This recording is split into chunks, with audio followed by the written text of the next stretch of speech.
Okay, this is Rebecca Power. Why don't we go ahead and get started with today's current? Welcome to everyone. So glad to have you with us today. I will be moderating the session, and I am at the University of Wisconsin Division of Extension. Since some of you may be new to the North Central Region Water Network, which is the group that sponsors this webinar, we are a group of extension-led 12 states, land-grant universities, and our partners, and we are based in the Upper Midwest. Our topic today is private well water quality. We have over 13 million households in the United States that rely on private wells for their drinking water. And this month we will be featuring research on two contaminants particularly impacting private well water. One would be nitrates and the other would be PFAS chemicals broadly.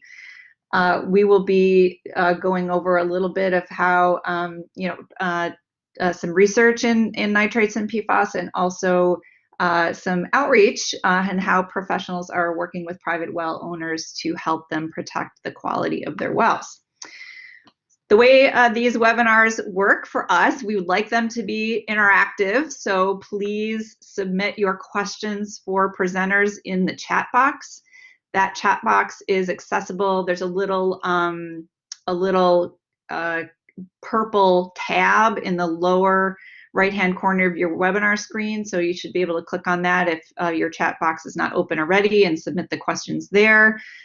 We will then save those questions until all three of our presenters are finished presenting. We try to leave enough time at the end for good discussion, and I will go through those questions, curate them, and ask them. Usually we have time to get through all the questions, so we'll try to do that. If you're having challenges with your audio, there is a phone option that can be accessed by opening up the session menu in the upper left area of your webinar screen and then selecting use your phone for audio. Okay, so our presenters today are Matthew Kirk, who is an associate professor with the Department of Geology at Kansas State University, Linda Lee, who is a professor of agronomy at Purdue, and Katie Buckley, who is a water resource outreach specialist with the Illinois State Water Survey at the Prairie Research Institute. So we'll introduce them more in a minute. For those of you that are on social media, you can follow us at North Central H2O and use the hashtag #TheCurrent for our live Twitter feed for this event. All right. So Matthew Kirk is an associate professor, as I said, at the Department of Geology at K-State. You can read a little bit more about him here on the slide and see that great photo of him there with someone that doesn't seem to be as happy as he looks. But we are so pleased, Matthew, to have you with us. And without further ado, we'll hand it over to you. Okay, thank you very much. Yeah, that's my son, and he's a 2-year-old, so sometimes he's really happy.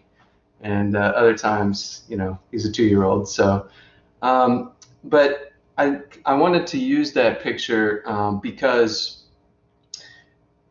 he's part of my motivation. So I've always been interested in environmental issues, but since entering parenthood, I've grown more interested in trying to do something about it. And we're the economic challenges that we're going to hand the next generation. We have it in our power to do some things about that. And so that's definitely related to what I'm going to talk about today, which is some work that we've done in the Great Bend Prairie aquifer that examined some changes in groundwater quality. And so I want to talk about that research and then also discuss a little bit about the implications of our findings for rural water use. So the Great Bend Prairie aquifer is part of the High Plains aquifer in Kansas. I suspect everybody knows about the High Plains Aquifer. It's one of the most important aquifers in this country, supplying about 30% of the water that's used for irrigation. And the Great Bend Prairie Aquifer is just a piece of that aquifer system here in Kansas. The biggest unit that makes up the High Plains Aquifer is the Ogallala, but just to the east of that is the Great Bend Prairie Aquifer, and then the Equus over by Wichita here in Kansas. So when it comes to the High Plains Aquifer, what we hear about most often is that there's been pretty significant declines in groundwater storage. And that's certainly true in some places, especially in western Kansas. But in the Great Bend Prairie Aquifer, on the other hand, water levels have been pretty stable relative to pre-development, which I think goes back into the 1940s and earlier. We're only down about 2 meters in the Great Bend Prairie Aquifer. And if you look over in parts of the Ogallala in western Kansas, southwest Kansas, you're talking about declines in the water table of over 30 meters. So we're relatively stable here. But in addition to groundwater supply, groundwater quality is also important. And going into this study, we didn't know much about the quality of water there or how it's changing. The aquifer is vulnerable to contamination for a few reasons. One of them is that the depth to water is relatively shallow. The water table is shallow, so the water from the surface doesn't have very far to go, and the sediments that it goes through along the way, they're highly permeable. There's a lot of sand in the soils and underlying sediments there. So anything that we're doing at the surface could get down to the aquifer pretty quickly. And that includes agriculture. That's the primary land use in the Great Bend Prairie Aquifer region. But also there's a little bit of oil and gas production, which also has the potential to degrade water quality. So what we wanted to know for the stuff that I'm going to talk about today is how is groundwater quality changing, and how does that change vary with land use? So we went out to these wells, this well network that exists in the Great Bend Prairie Aquifer. It was installed by the Kansas Geological Survey in the late 70s and early 80s. And after they installed those wells, they collected groundwater samples and analyzed those samples. Those results were published in a report in 1993 by Don Whittemore. So we went back to some of those same wells and then resampled them and just compared results to see how the groundwater quality had changed. And what we observed, well, let me just also say that the person that led this was my graduate student at the time, Allie Lane, and she has graduated. She graduated in 2018 and is now employed at the Kansas Department of Health and Environment. So what we found was that most of the parameters that we looked at did not change much. I mean, there was obviously some variation. If we look at this graph on the left here, it shows chloride. Chloride concentrations increased a little bit in the shallow portion of the aquifer. But overall, the results were pretty similar, with the exception of nitrate. Nitrate concentrations increased significantly for 20 of the 21 wells that had data available for a comparison. Okay, so this was a pretty big increase. The one well that didn't increase, the concentration was about the same. And this dashed line here, this vertical dashed line, shows the maximum contaminant level set by the US EPA. It's 10 milligrams per liter as nitrogen. And you can see that about half of the shallow wells that we sampled exceed that limit. And so there's been a pretty significant degradation of water quality over time in the Great Bend Prairie Aquifer over the last 4 decades. These changes are relatively large compared to other agricultural regions. One of the ways that we can see this is by comparing our results to the USGS National Water Quality Assessment Program, NAQUA, and the well network in NAQUA that had the largest overall change is this one here in the San Joaquin Valley. And you can see its median change is just under 4 milligrams per liter as nitrogen. And ours is actually a little bit above that. Now we looked at a little bit of a longer time span than this well network has been monitored. But this is the largest overall change in a nationwide study that's included thousands, over 1,000 wells. So the change that we see is pretty substantial. We know that the nitrate is coming from ammonification of nitrification of ammonium-based fertilizer, and we can see that with the nitrogen and oxygen isotopes of the nitrate molecules. And we also, consistent with that, we see that the highest increases in nitrate were in wells that are found in shallow areas that are used to grow crops. So this graph on the left just shows the absolute concentrations that we observed in samples that we collected in 2016. And then over here on the right is just the amount of change that has occurred relative to those initial samples. And again, shallow crop areas really stand out, consistent with those isotopes. All right. Having trouble clicking in. There we go. Oops. Okay. Sorry about that. Went one too far.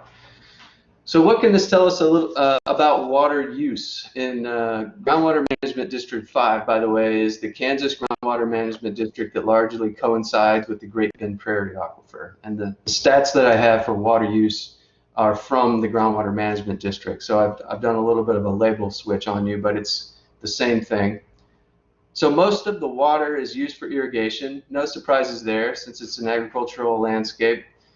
I think over 90% of it is used for irrigation. And the water quality that we see is still acceptable for that. You can have trace element contamination issues associated with nitrate contamination, but we didn't see that in the samples from the Great Bend Prairie aquifer. We don't see, for example, higher concentrations of uranium or selenium where nitrate concentrations are high. So it's still good for irrigation. And in fact, if we were to take into account how much nitrate was in that water, it could allow farmers to potentially apply less nitrate fertilizer to their fields and improve nitrate management in the area. Other than irrigation, there's some water that's used for livestock and drinking water, including public water supply and private wells, the topic of the discussion today. And for drinking water purposes, high nitrate concentrations are not good. Public water supplies, that water is being monitored to comply with the Safe Drinking Water Act. And I know of at least one community down there that's dealing with trying to figure out how to treat their water. That's not going to be a cheap thing to figure out.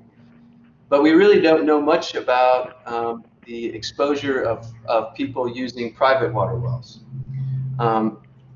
There isn't a whole lot of data available to assess exposure in private wells.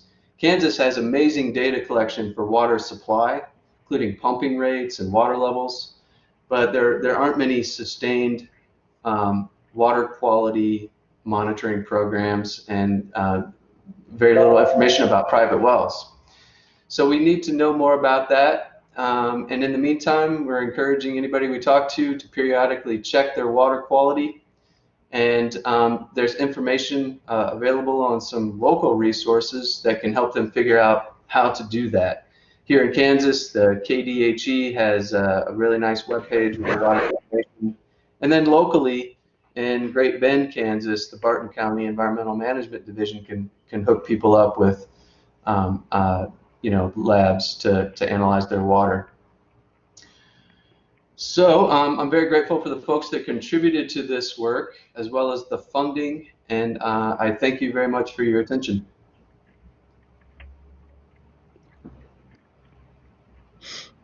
Excellent. Thank you, Matthew, so much. Appreciate it. And as I said in the chat box, if you have any questions, and I'll say it now in audio, if you have any questions for Matthew, please submit those in the chat box. We'll keep track, and we will keep track until the next two presenters are complete. And so we will move on to Linda Lee. Linda Lee is a professor at Purdue University in the agronomy department, and she has expertise in environmental chemistry, so that's what brings her here. And again, you can read a little bit more about Linda's expertise in her bio. Obviously, she's got a lot of experience on PFAS and other environmental contaminants, so certainly is in high demand right now.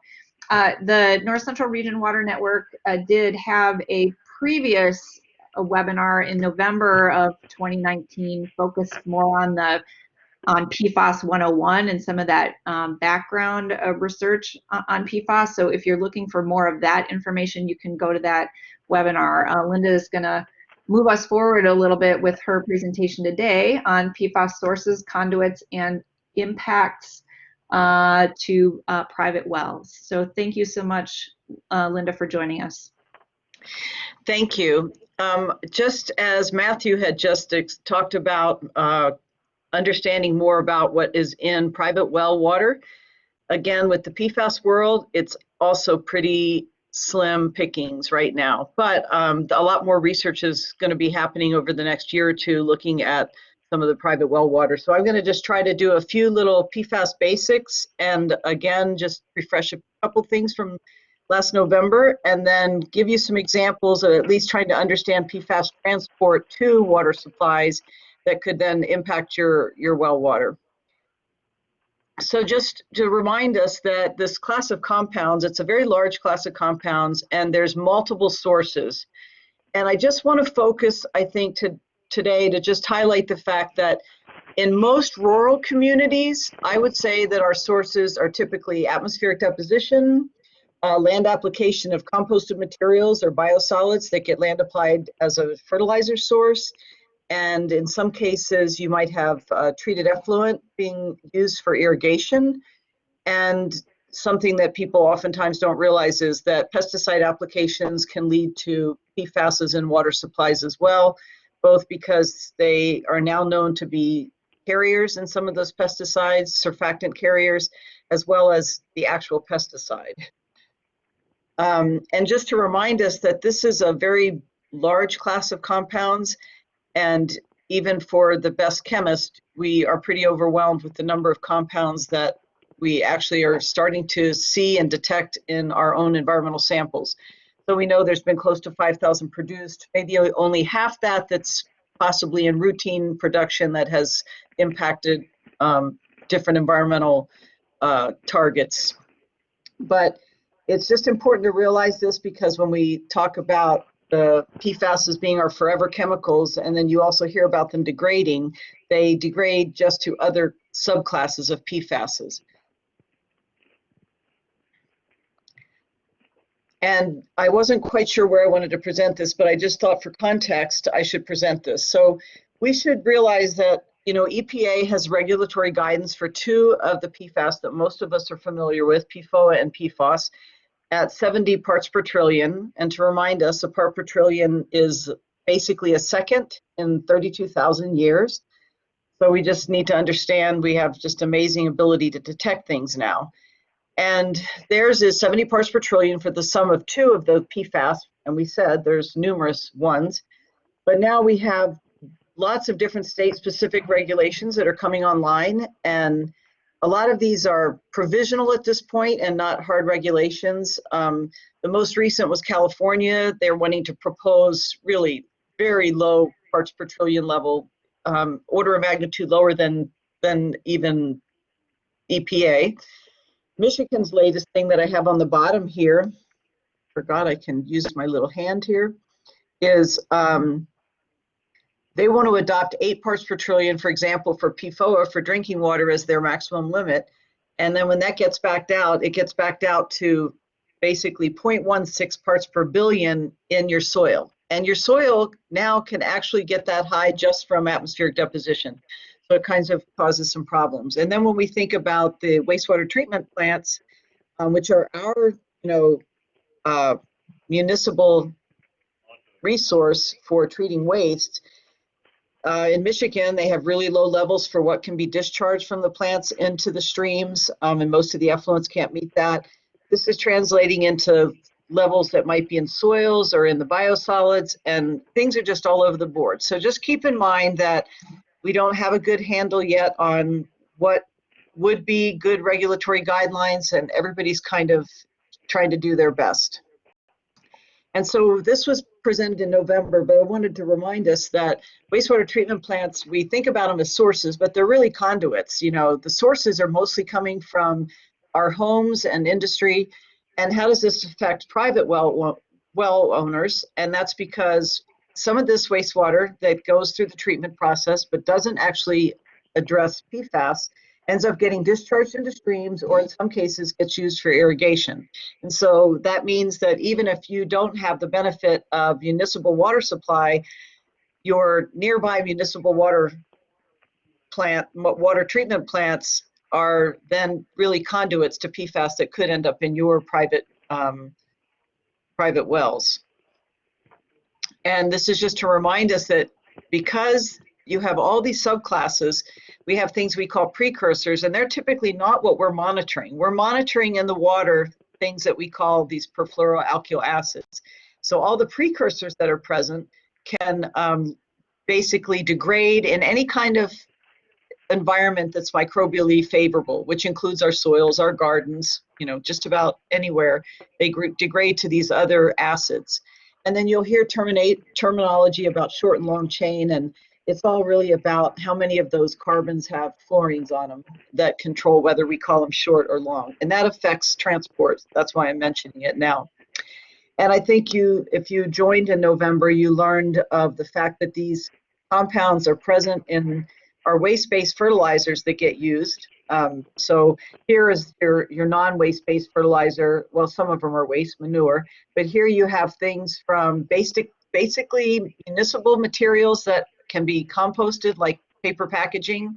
And here you have things that are from biosolids from wastewater treatment plants. In both cases, you see all those little different colors represent different PFAS compounds, and specifically the ones that are typically monitored right now, which are the perfluoroalkyl acids.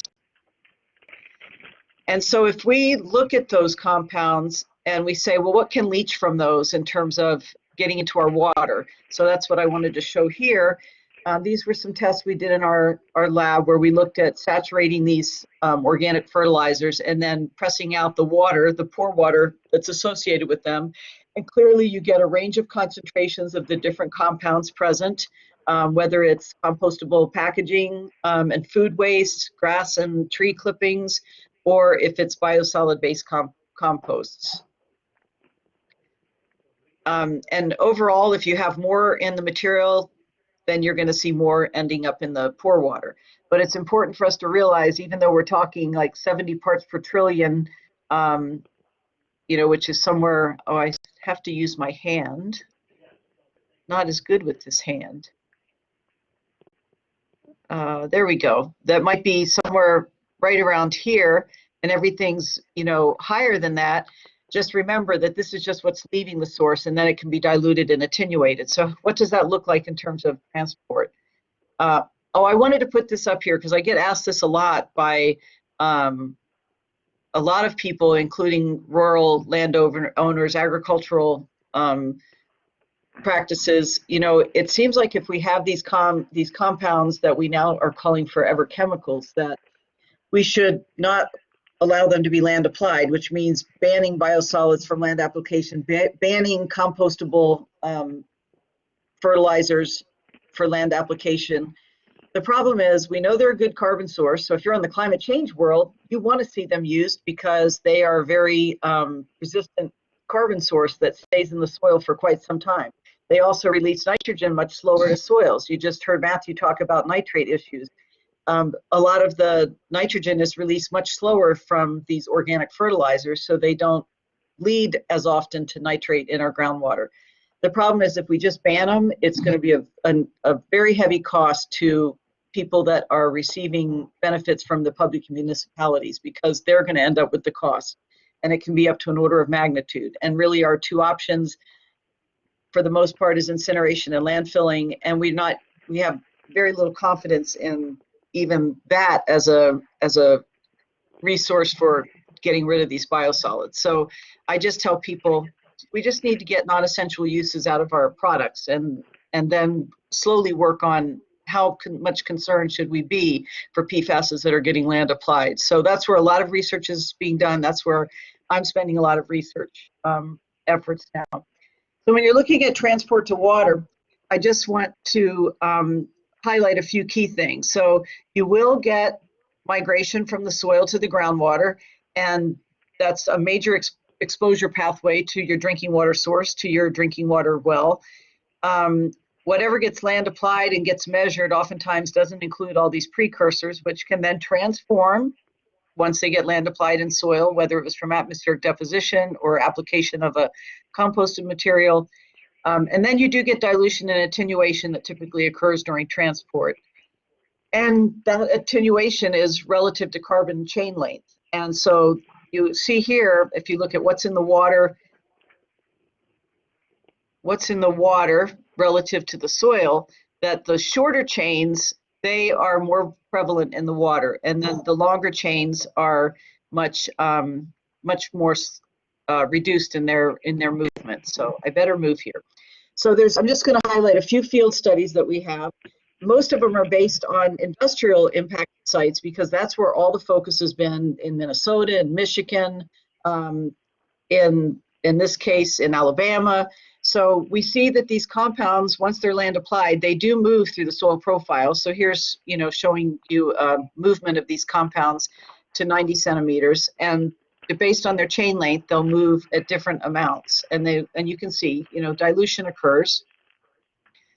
Here's an example of some spray irrigation that is being done at the Living Filter at the Penn State University site.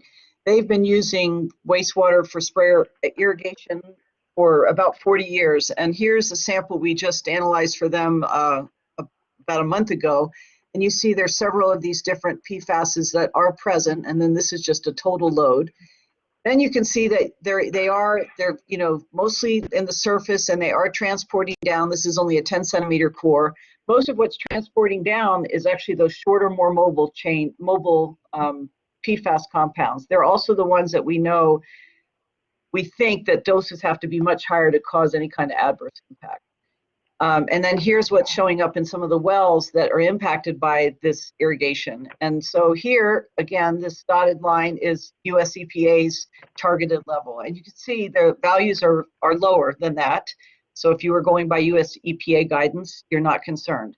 And in some cases, some of the compounds are higher than what was measured in the effluent coming into the soil, the wastewater treatment effluent, because of that precursor transformation. And here's an example of soil to groundwater. This is actually from China, and I thought it was important because, again, most of the rural waters that we are talking about are non-industrial areas. And so what you can see here is they measured what was in soil, and you're going from ppb levels to ppt levels in water, so a 3 orders of magnitude shift. And you can see here that these first bars in every one of these groupings, those are all below levels of concern if you were considering US EPA guidelines. And then here we have a lot of tile drain fields in the Midwest. And again, all the PFASs that were present in this particular site, this was in Canada, from land application of biosolids, did not show up at all. And if they did, they were in very low parts per trillion, well below levels of concern. So I want to just conclude with just saying that we have amazing ability to detect these compounds now. That's what we do in my lab. But remember, just because we see them doesn't mean they're toxic. Just because we see them now doesn't mean they weren't there before. We've been living with these compounds for a long time. So I just want, rural homeowners that are on private well, which includes myself, to not be overly concerned right now about what your exposure could be. In most cases that we've seen so far, if you're not impacted by an industry, which is being identified rapidly in a lot of areas, you should be fine. And it's still unclear what are acceptable levels, and that's why states are all over the board for what they call acceptable. And I think you heard a talk also in November about that in terms of how those levels are determined. So thank you. Thank you so much, Linda. Appreciate it. And I've got a couple questions for you. Look forward to the Q&A session. And please, again, just a reminder for our participants to put any questions that you have in the chat box. And Matthew, our first presenter, is modeling that. So great to see. And Linda's bringing up some questions, I think, that perhaps Katie will be helping us answer. So Katie Buckley is a water resource outreach specialist with the Illinois State Water Survey at the Prairie Research Institute. And Katie is going to be talking with us a little bit on their private well class program and other information about how private well owners can address well contaminated issues, both the nitrate that Matthew talked about, or nitrates, and also the PFAS that Linda was talking to us about. So welcome, Katie, and take it away. All right, so today I'm going to be talking basically about some resources that can help support both private well owners and stakeholders that are working with them. So everything I'm about to talk about today is funded by a grant from RCAP, which is the Rural Community Assistance Partnership, through the US EPA. Basically, they're a national technical assistance training provider, and these folks have a long history of assisting rural and economically disadvantaged communities with either wastewater, water, housing, or community development issues. Within the last few years, though, they've really gotten involved with private well issues, which led to us assisting with the development of this program that I'm going to talk about today. Their funding at the federal level comes from US EPA, USDA, and HUD. And there are 6 regions and a national office. And the RCAP folks are really the boots on the ground people that provide that assistance to support private well owners, and they hold workshops and trainings for other stakeholders. So today we're talking about private wells, but who are the private well owners? So we know that there are approximately 13 million households that rely on private wells. And the other thing that we know about well owners is that they come in all shapes, sizes, and forms. So you can be in a rural area that is mostly farming and families that have been there for over 100 years, or you can be in an urban setting that you would assume that there would be no private wells whatsoever because it looks like it should be a community water supply. But the main point here is that well owners are all behaviorally and demographically different. And there's really no one-size-fits-all approach to working with well owners. We're often asked, how do you reach well owners? How do you reach them? And you have to understand the local context of these folks that you're trying to reach. Are they wealthy? Is it an urban area? What are the rules related to the private wells in the area? And all of these things will shape a well owner's attitude and their belief system. And if you understand an audience going in, it will help you form a message that is consistent and might hit points that are relevant to them. So why do we do outreach and education to well owners? Well, we've developed this program because it really comes down to protecting the health and well-being of families that are using well water, and also ensuring that they're protected from well contamination that could affect not only them, but their neighbors as well. So really, it's a public health protection issue and a source water protection issue. But we found that the 2 biggest issues with private wells and drinking water quality are the poor well construction issues and lack of well owner knowledge and education. And these are the long-standing and neglected issues that have been glossed over for years. Well construction here in particular, you can see, is one of the main causes of well contamination, and nearly every agency recommends testing annually for coliform and nitrate. And this is because these things generally exist at the surface and are components of some of the most common sources of contaminants that you might find in a well that comes from either septic systems or livestock or fertilizer. Not because they're particularly harmful themselves, but if you have these in your well, they're indicating that there is a pathway or a shallow source that can get into your well and it's not protected. And as far as well owner knowledge, consistent messaging is important. Well owners should be educated and they should raise their level of knowledge so that they can be sure their water is safe. You know, a lot of times they don't take the necessary interest in it, or sometimes they receive good advice from drillers or contractors, but sometimes they also receive bad advice from these folks. So we developed the private well class not only for well owners but also those who work with them. And private well owners are responsible for their water and their private wells and making sure that they're maintained, because these private wells are not federally regulated. So our program, the private well class, is a national education and outreach program, and it's implemented both online and on the ground through the RCAP regional affiliates, through us, and through other partners. And the meat of our program here is our class. It's self-paced, and it has a total of 10 PDF lessons, with each lesson being sent to your email once a week for 10 weeks.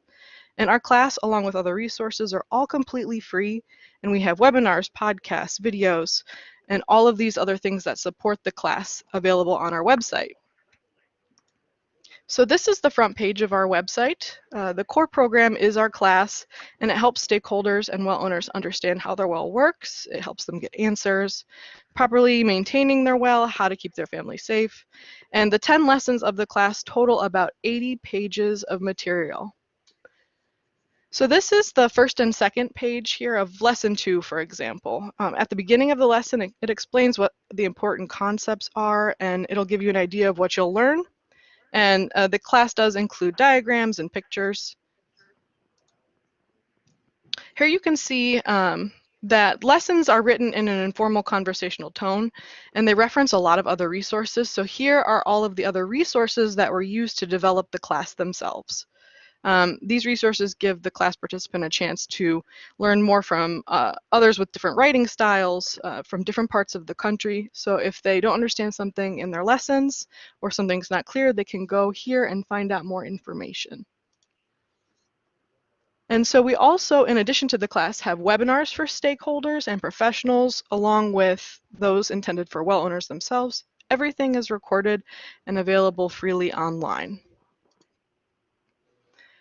In addition to the webinars that we have that are recorded, we also offer more than 15 short 3 to 6 minute long videos on any particular topic, such as what do I do after a fire or what a bedrock well is. This particular video here is how does my pressure tank work, and it has had over 300,000 views, which shows us that a lot of people are having issues with their pressure systems, and there isn't a lot of info out there about that. We also hold a 2.5-day professional conference every 2 years, the Private Well Conference, and they're all recorded and available free online. The first year we had it in 2017 in Champaign, Illinois, which is where I'm located. In 2019 we held it in Harrisburg, Pennsylvania, and we're planning to have one in the western part of the country in 2021. And last year we had over 126 attendees from 33 states. They included educators, public health officials, drillers, researchers, and other stakeholders. And all of those presentations from the conference were recorded and are available to watch online. So if you missed it or you couldn't attend, you can watch them. And also, there are some really great presentations on a diversity of topics. So it's great for stakeholders to connect on all these private well issues. We had last year someone talk about PFAS. We always have people talk about nitrates. Here we also have developed an assessment tool. So that's a detailed tool that it does require a little bit of wherewithal from assessors to complete, but basically a work group was formed to help create this free tool. It can be used by stakeholders to help assess a well owner's private well, and it helps a well owner understand risks and vulnerabilities, and can also help assess the site, the well, geology, and is able to help a stakeholder provide recommendations. And also raises awareness about testing and best management practices, so it's a really neat tool. So So these are just some of the benefits that doing this assessment can provide. It's very much like a sanitary survey, but it's for private wells. So it can also help connect the private well professional and private well owner to help increase communication and awareness of any particular issues. So the image here on the left is what the blank assessment tool looks like before anything has been filled in. We also have a guide for the tool, the assessment tool, coming out this summer to help stakeholders or assessors fill out the form, because there's some technical questions there.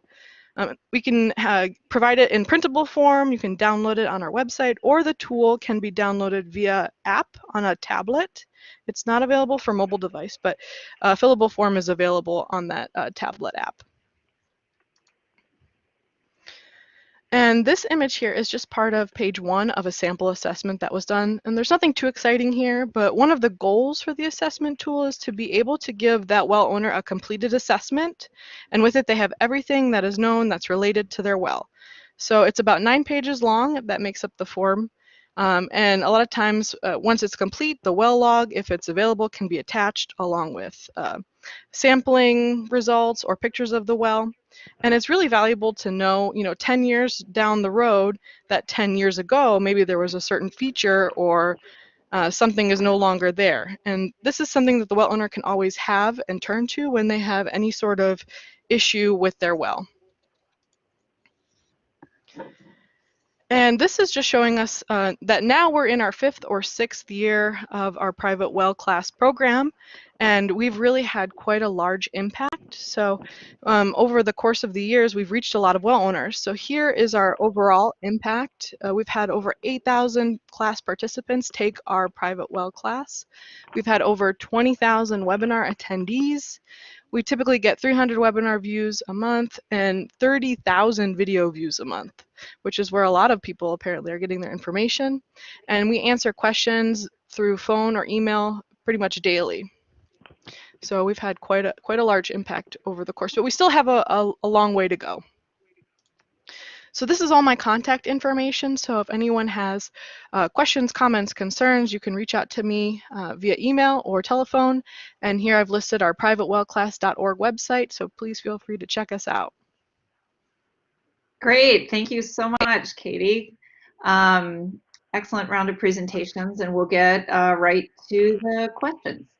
Let's see, circling back around here. So I'll just point out, AJ made a comment about Michigan standards essentially final in place in May or June. So just a little info there from AJ. And then Linda, I had a quick question about, it was the spray irrigation slide and looking at well concentrations, and I didn't think I saw a depth there, so I was just wondering how deep those monitoring wells were.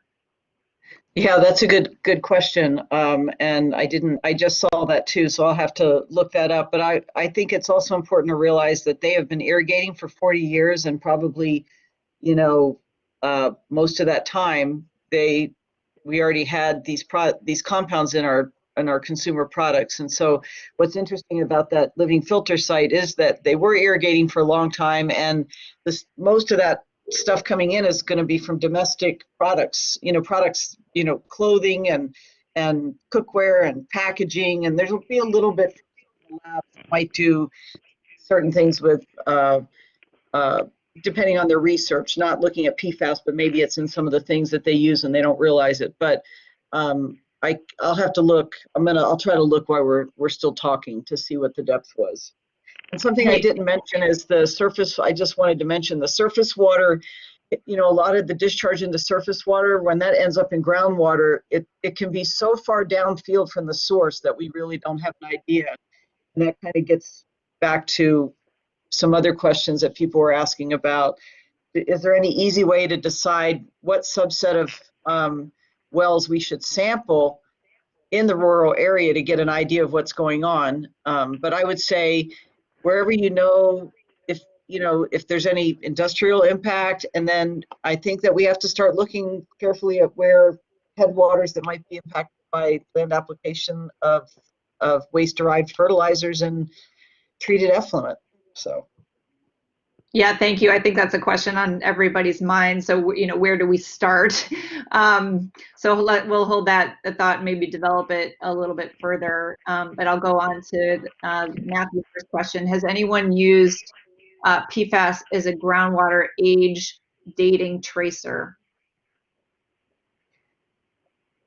Not that I'm aware of. It's it could be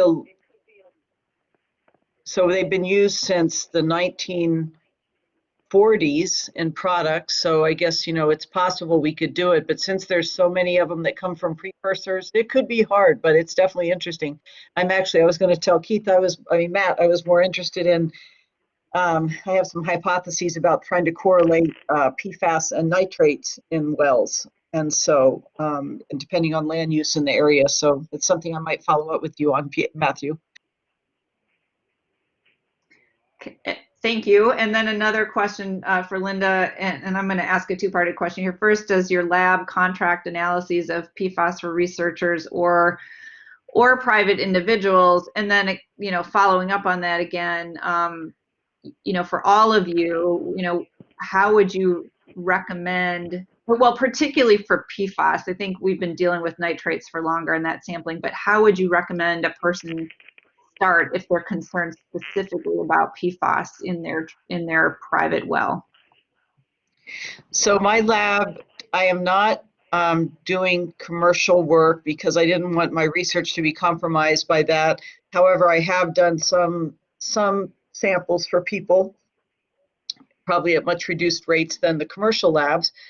And I am interested, I'm going to be embarking on trying to look at things more in Indiana for rural waters. So if people were interested, I might be, I need to think about bringing in a subset of people that might be interested in being part of that. One thing that is a little bit challenging, people want to know what's in their water, obviously, and even in their landscape.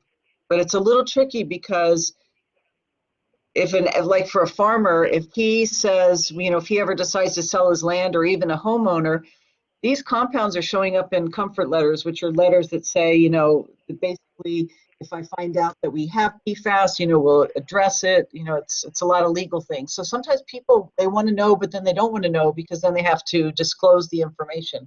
So it's hard. So I'm pretty open in talking to people that might want to be part of getting their wells sampled and be willing to share water samples. So I'm interested in it, and I'm willing to do it because I'm starting to build a plan to be able to do that in a lot of the rural areas that I can have access to.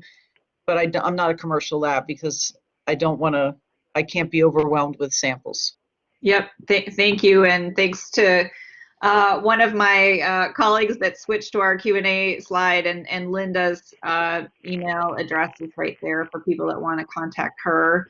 And then I'm going to circle back around to AJ's, another one of AJ's questions, and he talks about the massive issue this is for Michigan, with over 1 million private drinking water wells there, with 1 in 4 Michiganders drinking from private wells.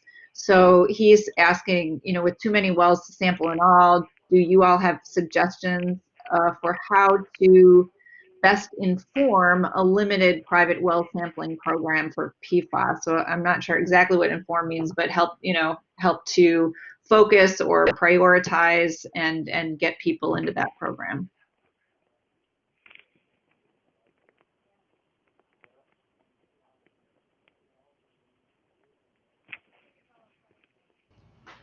Was that specifically for PFAS compounds? He's talking about PFAS, and so I don't know. And if you want to respond on the nitrate side as well, please do. Yeah, I think that's a really difficult question because it's not required to have the water quality test done, and it's not required, even if a private well owner does, to share that data, those data. So I think it is really difficult, but if there could be some way to incentivize private well owners to get their water quality tested in a way that the data could then go into a database. Even if we didn't have, every well in an area, there could be a point at which you have a high enough sampling density that you can start to, create an exposure map. So that's a really good question, though. I'm not sure that my answer is a good one.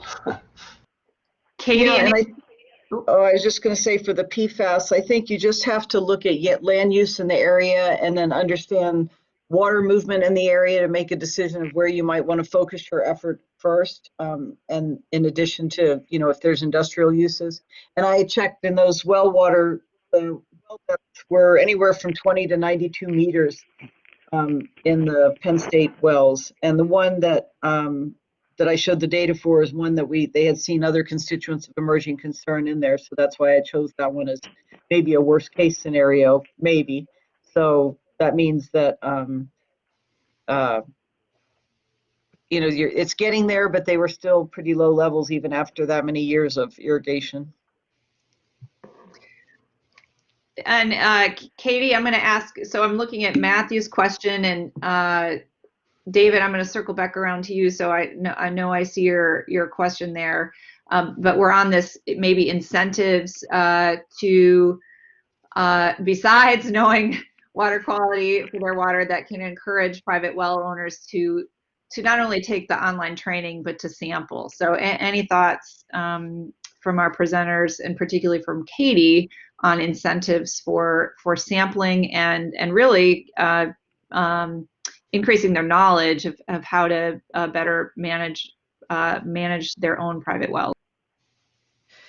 Yeah, I can speak to this actually probably quite a bit, but I'll try to keep it concise. So for well owners, our class doesn't offer any incentives for taking our course or for sampling their well.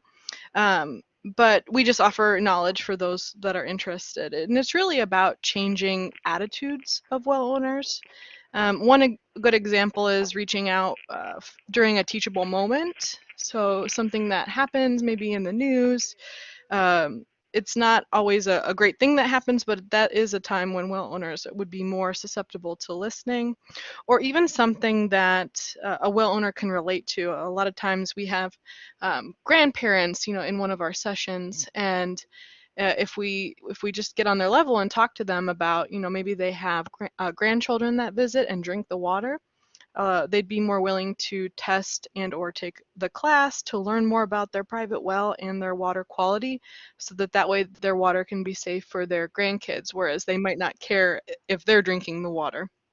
One other thing too is that we do have programs that offer incentives like free testing, and it doesn't necessarily make a program better unless the well owner can see the worth in that incentive. So especially with free incentives like free testing. So unless they see the value or the worth in that particular thing, they're likely not going to take advantage of it, because they might think that they have to do something in return, like report their findings to an agency or something. For stakeholders, for our incentives for taking our class, we do offer continuing education credits. So we offer those through the National Environmental Health Association, or NEHA. And so stakeholders can get CEs for taking our webinars and also for taking the class. So that's really nice, and that gets a lot of stakeholders out there taking it, so we can really develop that consistent message on what well owners need to be doing. Our stakeholders are really the megaphone that gets our message out, because they're the ones working with people in their area. So Partnerships to amplify the message. Great. Thank you. I'm going to move to David's question. So focusing back in on standards, and he provides a little bit of information about his own role in those standards and what he's doing now. And then asks, how would changes in changes in standards, including requiring routine nitrate, and microbial contamination monitoring, how would those changes impact any of your findings or your research.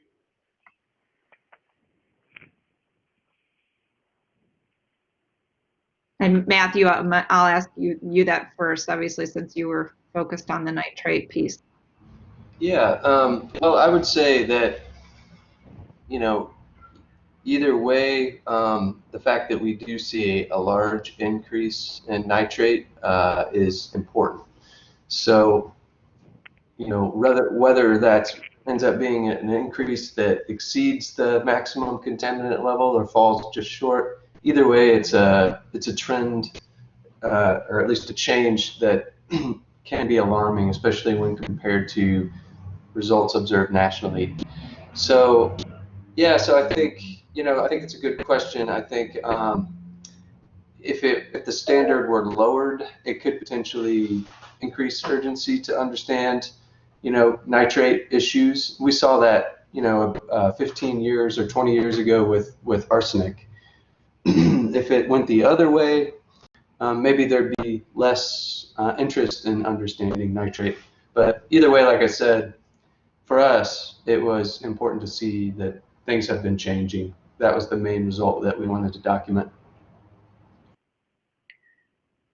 Right. Thank you. And I'm guessing that having more more information on more sampling would help with our research, certainly. Thank you, Matthew. And I will. So we have a question from Laura. Is this PowerPoint available to view online? And I believe it will be available to view online. The recording will absolutely be available online. I think we need to confirm first with our presenters whether we'll make that available online. So we'll do that after the session. But we also ask if you would like a copy, please contact with us, and we will work with our presenters. Carmelita has a question. I mediate with well interference investigations. Does anyone have experience determining a depreciated value of older wells? So not sure if any of you have experience with that, but if you do, I'll open it up to you. Any experience from our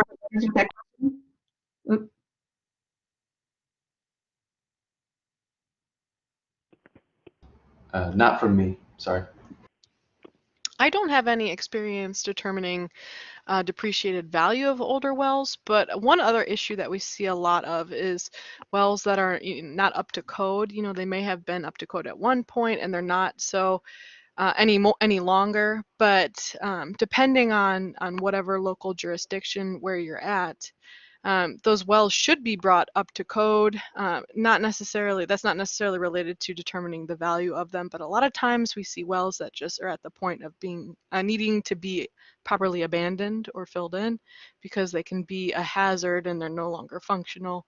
But that's probably the closest I've gotten to working with a depreciated value of an older well. So.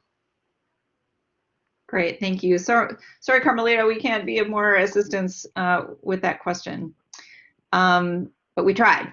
And AJ is just clarifying his question. And Linda, I think you did provide an answer to that, but I'll just throw it back to you quick to see if you have anything to add to what you already said about selecting rural areas for sampling.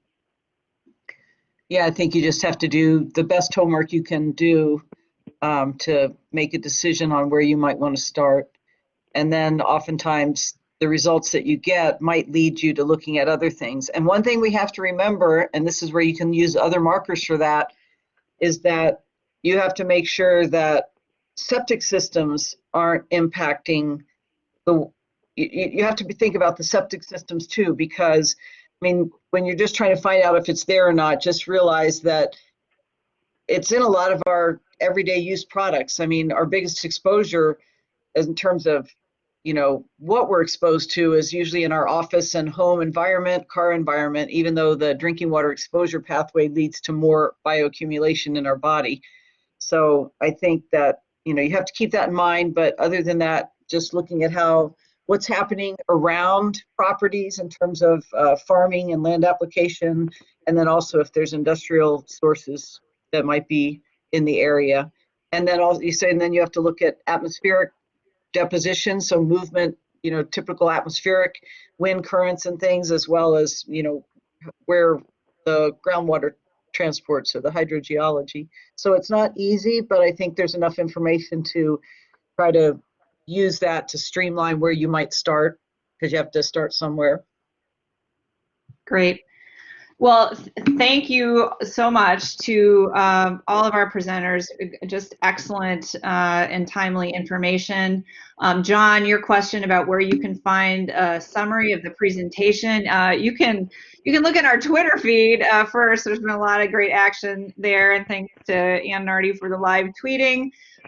You can also visit our website, northcentralwater.org, to access the recording and all of the recordings, including the November 2019 one that has some more 101 information about PFAS. And thanks, Linda, and to your role in that. So this webinar will not be posted right away. The recording will not be posted right away, but it should be posted shortly. And you can scroll through that to find particular items of interest. The whole thing is great, but you can pick out the pieces that you are most interested in.